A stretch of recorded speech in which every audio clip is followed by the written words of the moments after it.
Hello guys, welcome back to my channel Simplifying Medicines. Today we are going to understand about what is prescription, what are the things, what are the abbreviations that are written on prescriptions.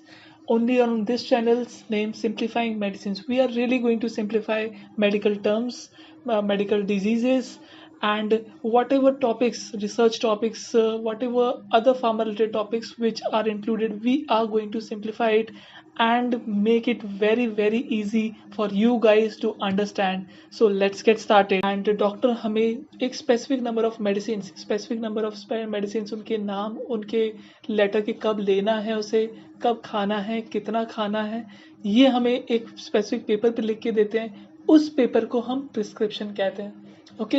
And उस paper के अंदर आपने देखा होगा बहुत बड़े बड़े अक्षरों में लिखा होता है RX. या डॉक्टर पहले लिखने से पहले, मेडिसिन लिखने से पहले वो जो वर्ड है RX लिखता है, उसका मतलब होता है प्रिस्क्राइब्ड फॉर. दैट इज वो मेडिसिन के लिए वो स्पेस बनाया जा रहा है. मतलब यहाँ पे इसके बाद से जो लिखा जाएगा वो मेडिसिन के नाम लिखे जाएंगे.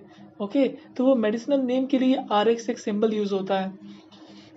Now guys, we are going to understand every bit of thing about this prescription. So you can see this slide now guys. You can see this slide. Okay, this slide contains a prescription. First of all, सबसे ऊपर क्या लिखा हुआ है? सबसे ऊपर doctor information, right. उसका phone number, उसका लाइसेंस नंबर, है ना, वो कौन से हॉस्पिटल में काम कर रहा है, उसका एड्रेस क्या है, उसका टेलीफोन नंबर क्या है. तो सबसे ऊपर यहाँ पे डॉक्टर की इन्फॉर्मेशन लिखी हुई है. एंड सेकंड पे क्या लिखा हुआ है? सेकंड पे हमारा पेशेंट इन्फॉर्मेशन लिखा हुआ है. पेशेंट का नाम, उसका एड्रेस, उसे क्या एलर्जी है, उसका वेट क्या है, उसका डेट ऑफ बर्थ क्या है, उसकी एज क्या है, उसका सेक्स क्या है ना, और इसका डेट, जिस दिन ये वो डॉक्टर के पास आया है, उसका डेट क्या है. सी, आप ये सोच रहे होंगे age, sex, date of birth से उतना कुछ फ़र्क नहीं पड़ने वाला है, बट येस, फ़र्क पड़ता है. जो भी मेडिसिन होती है वो age, sex, date of birth, इन सबको देख के ही, date of birth I mean specifically I want to say इस एज, उसकी एज, सेक्स और वेट के ऊपर के बेसिस पे ही हम लोग डिसाइड करते हैं कि वो पर्टिकुलर पर्सन को कितनी मेडिसिन देनी है किसी डिजीज़ के लिए, और कितना उसका क्वांटिटी होना चाहिए, उसका वीकनेस है, उनकी बॉडी कैसी है, उनके बॉडी के अंदर कितना वीकनेस है, उनकी बॉडी के अंदर कितना स्ट्रेंथ है. तो उसके हिसाब से हम इन सब चीज़ों के हिसाब से डॉक्टर जो होते हैं वो एक पर्टिकुलर नंबर ऑफ मेडिसिन लिखते हैं. ओके. और यही काम आपको, जब आप मेडिसिन लेने जाते हो, प्रिस्क्रिप्शन फार्मासिस्ट को देते हो, तो यही चीज़ आपको समझाया जाता है फार्मासिस्ट के द्वारा कि ये मेडिसिन किस हिसाब से लेनी है. ओके. सो यहाँ पे RX है. RX के यहाँ पे क्या होगा? RX के यहाँ पे हम लोग मेडिसिनल्स के, जो भी मेडिसिन है उसके नाम लिखेंगे. देन उसके नीचे क्या है? उसके नीचे डॉक्टर का सिग्नेचर है. एंड यहाँ पे रिफिल डेट, जैसे आपको मेडिसिन 3 दिन के लिए दी गई है, या 1 हफ्ते के लिए दी गई है, या 2 हफ्ते के लिए दी गई है. ओके. सो अगर आपकी जैसे एक पर्टिकुलर नंबर ऑफ मेडिसिन है वो ख़त्म हो जाती है, तो उसको रिफ़िल कराने के लिए वापस आना पड़ता है. 2 हफ्ते के लिए दिया तो वो वापस रिफ़िल करने के लिए आना पड़ेगा. आपकी डिजीज़ ठीक नहीं हुई, आपका कोई भी सिम्टम्स वापस दिखाई दे रहे हैं, तो आप वापस जाएंगे डॉक्टर के पास, तो वो उसको रिफ़िल करके देंगे, है ना. या डायबिटिक पेशेंट में भी होता है, या और भी बहुत से डिजीज़ में होता है जहाँ पे रिफ़िलिंग ऑफ मेडिसिन एक पर्टिकुलर टाइम की फ्रेम में करवाना पड़ता है, ताकि वो डिज़ीज़ के लिए हम लॉन्ग टर्म, अगर डिज़ीज़ है लॉन्ग टर्म जैसे डिजीज़ेस हैं, तो उनके लिए हम ईज़िली से अपना रिकवरी रेट, अपना मेडिसिनल का जो ड्यूरेशन चल रहा है, वो हम ईज़िली अपनी ट्रीटमेंट कंटिन्यू कर सकें लंबे टाइम तक, और जल्दी से जल्दी ठीक हो सके. मैंने आपको समझाने के लिए एक और प्रिस्क्रिप्शन यहाँ पे दिया हुआ है, और इसको हमने बहुत ही डिटेल में लिखा हुआ है. देखिए, आप ध्यान से देख पा रहे होंगे, यहाँ पे पेशेंट नेम है, देन उसके बाद डेट ऑफ बर्थ लिखा हुआ है, जो यहाँ पे उनका डेट ऑफ बर्थ है. यहाँ पे RX का सिंबल आप देख रहे हो. देन ये देखिए, मैं आपको स्ट्रेंथ के हम लोग बात कर रहे थे, यहाँ पे 100 mg उधर दिया हुआ है. ये इसकी स्ट्रेंथ है मेडिसिन की. मेडिसिन का नाम है कोलैस, और ये स्ट्रेंथ हमें मेडिसिन का दिया हुआ है. तो ये जो मेडिसिन का स्ट्रेंथ है किस बेसिस पे डिसाइड किया गया होगा? ये पर्सन, ये जो पेशेंट है, उसकी एज, उसका वेट, उसका सेक्स, मेल है या फीमेल है, उसके बेसिस पे डिसाइड हुआ है. देन यहाँ पे फ्रीक्वेंसी, उस मेडिसिन की फ्रीक्वेंसी क्या है, कब देना है, कितना देना है, किस हिसाब से देना है, वो यहाँ में देना है, कितना क्वांटिटी में देना है. देन रिफिल की डेट यहाँ पे आती है. रिफिल्स हम लोग बता सकते हैं कब हम और कितना रिफिल का डेट है. देन प्रेजेंट डेट क्या है, जिस दिन उसका इलाज हो रहा है. देन यहाँ पे डॉक्टर का साइन है. तो इस वाले मेडिकेशन, इस वाले प्रिस्क्रिप्शन से आप समझ पाएंगे कि कितने डिटेल में और कितने यहाँ पे जो चीज़ें हैं वो बताई गई है, ताकि आप इसको समझ सकें. कई बार हमने देखा होगा कि जो डॉक्टर्स होते हैं वो एक स्पेसिफिक टर्म्स का यूज़ करते हैं मेडिसिन के अंदर, राइट. जैसे फॉर एग्जांपल यहाँ पे अगर वो डॉक्टर ने लिखा है किसी मेडिसिन के साइड में OD, जिसका मतलब होता है वंस अ डे। अगर लिखा है AC, जिसका मतलब बिफोर मील, खाना खाने से पहले ये मेडिसिन लेनी है। PC, जिसका नाम होता है आफ्टर मील। मैंने अपने पीछे वीडियो में गाइस आपको बताया था कि हमें मेडिसिन खाना खाने के बाद लेनी है या खाना खाने से पहले लेनी है, या हमें उसको किसके चीज़ के साथ, पानी के साथ लेना है या अल्कोहल के साथ लेना है। तो वो क्यों हम लोग ऐसे रखते हैं, क्यों हम मेडिसिन को पानी के साथ लेते हैं, क्यों हम मेडिसिन को अल्कोहल के साथ नहीं लेते हैं, क्यों मेडिसिन को हम खाना खाने से, कुछ मेडिसिन को हम खाना खाने से पहले लेते हैं, कुछ मेडिसिन को हम खाना खाने के बाद लेते हैं। तो ऐसा क्यों होता है, ये मैंने अपने प्रीवियस वीडियो में आपको बताया है।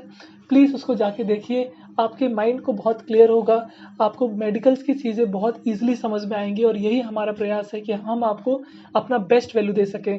सो सी का मतलब होता है विथ, उसके साथ और क्या क्या लिया जा सकता है। SS मतलब 1.5, ओके, एंड S मतलब उसके विथआउट।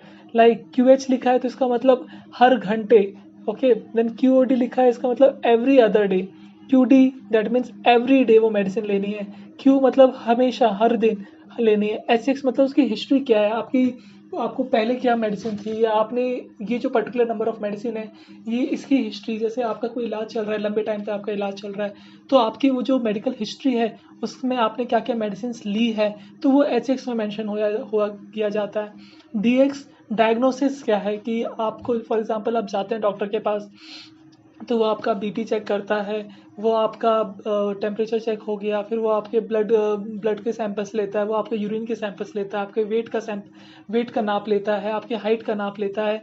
तो ये सब वो नाप लेता है, एंड आपका टेम्परेचर चेक करता है, BP चेक कर रहा है। तो ये सब करने से उसके पास एक स्पेसिफिक नंबर ऑफ डेटा आ जाते हैं, जिसके बेसिस पे वो डॉक्टर्स डिसाइड कर पाते हैं, डायग्नोस कर पाते हैं कि आपको ये पर्टिकुलर इतना वीकनेस है आपकी बॉडी में, आपकी स्ट्रेंथ क्या है, आपके अंदर कितनी ताकत है, या आप किस हिसाब से आपको कोई बीमारी है, वो इसके सिम्टम्स के साथ मैच करने की कोशिश करते हैं कि आपको बीमारी वो कौन सी है, वो अंदाज़ा लगाने की कोशिश करते हैं, और फिर उस हिसाब से वो आपको मेडिसिन प्रिस्क्राइब करते हैं।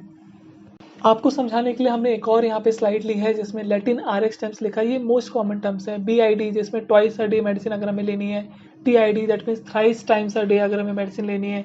TBSP लिखा हुआ है तो टेबल स्पून। HX लिखा है मतलब एट बेड टाइम। PO मतलब डायरेक्टली माउथ में लेनी है। कुछ मेडिसिन होती है जिसको हम मतलब एक इंजेक्टेबल मेडिसिन होती है, इसको हम अपने वेन्स में इंजेक्ट करके लेते हैं, है ना। कुछ होती है जो हम लोग मुंह में हम लोग डायरेक्टली लेते हैं, लाइक कप सिरप हो गया, तो हम लोग उसे मुंह के थ्रू, अपने माउथ के थ्रू हम लोग लेते हैं, राइट। फिर यहाँ पे क्या है, Q3H मतलब एवरी 3 आवर्स में आपको लेना है। AC मतलब बिफोर मील। OD मतलब राइट आई। OS मतलब आपके लेफ्ट आई के लिए। और QD मतलब जिस हिसाब से ज़रूरत है आपकी, एस नीडेड।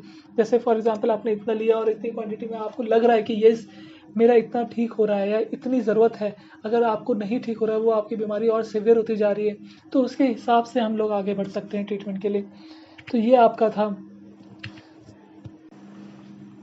सो गाइस, अगर अब आप कभी अपने डॉक्टर के पास जाएंगे और वो आपको प्रिस्क्रिप्शन देगा, तो आई एम 101% श्योर कि आप उसमें कुछ टर्म्स ऐसे होंगे जो आप रीड कर पाएंगे, उसे समझ पाएंगे, बिकॉज ऑफ आर वीडियो।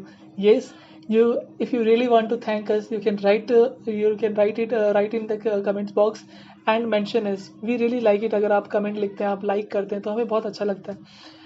अगर आप कभी डॉक्टर के पास जाएंगे, तो वो जो भी मेडिसिन लिखेगा, हमारे आगे की वीडियोस में हम मेडिसिन के जो नाम होते हैं, याद है हमें, हम लोग कोई भी मेडिसिन के नाम पढ़ते हैं तो हमें समझ में नहीं आता है कि वो पर्टिकुलर मेडिसिन के नाम जो है उससे क्या उसका मतलब है, ये मेडिसिन किस चीज़ के लिए ज़रूरी है, इसका क्या इफेक्ट है, तो हमें उसे नाम से पता नहीं चलता। तो हम अपने आगे की वीडियोस में हम उन मेडिसिन के नेम्स को डिफाइन करने वाले हैं, उस मेडिसिन के नेम को समझने वाले हैं। ओके, सो आई होप आपको प्रिस्क्रिप्शन आज का समझ में आ गया होगा, उसकी ईच एंड एवरी डिटेल समझ में आ गई होगी। एंड इन केस अगर आपको कोई डाउट रहता है, तो आप सीधे कमेंट बॉक्स में मुझे कमेंट कीजिए, हम आपके डाउट को तुरंत से तुरंत सॉल्व करेंगे। और हमें फॉलो कीजिए, लाइक कीजिए, सब्सक्राइब कीजिए। We have started our new channel and I hope you like it. Thank you so much guys.